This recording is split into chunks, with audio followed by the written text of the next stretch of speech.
National Day of Action across Canada. And since we're not really blocking the roads, we're just making a symbolic protest because in Kanehsatake we're not going to be idle no more. We're going to continue to resist Harper's illegal imposition and unilateral decisions on our rights, which he has no right to do. The march is in honor of Chief Theresa Spence as well, because some leaders have abandoned her, but we want her to know that in Kanehsatake we haven't abandoned her. We're still thinking of her and hope that she and Kanehsatke will get justice for their people.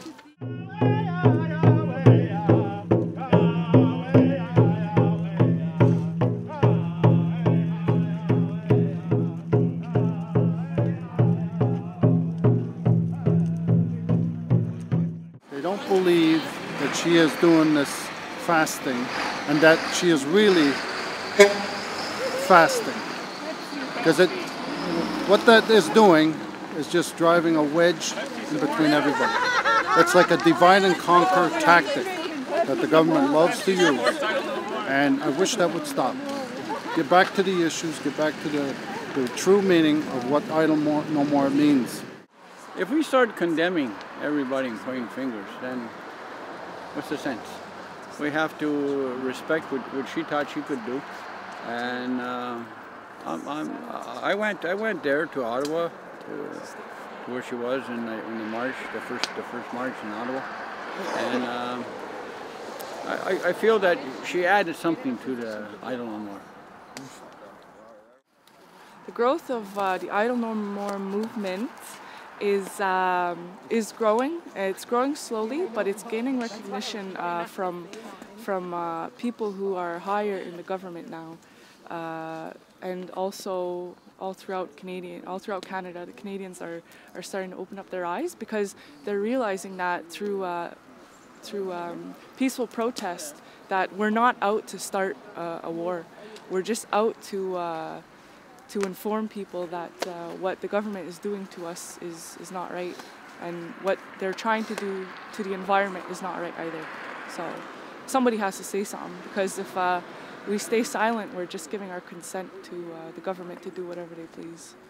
As long as we keep the momentum going and showing our numbers, I think people are going to realize that the movement is not something that's going to happen in 1 week and then it's going to carry on to another week after and maybe one more month, but it's going to keep going as long as it needs to go. And even after things are settled, I hope that the movement still exists as to show that we're not just going to crumble after we get what we want. So.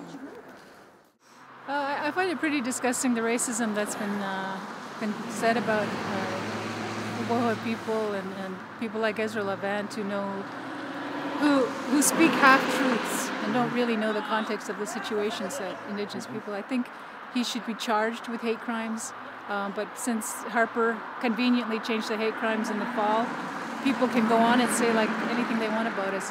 And no other group of people in the world has to endure the kind of racist comments that we see, the kind of misinformation that comes from government itself that promotes hate and racism against an identifiable group of people. And if the government does not denounce people like Ezra Levant, and if people continue to be allowed to say racist things, then this country is in big trouble.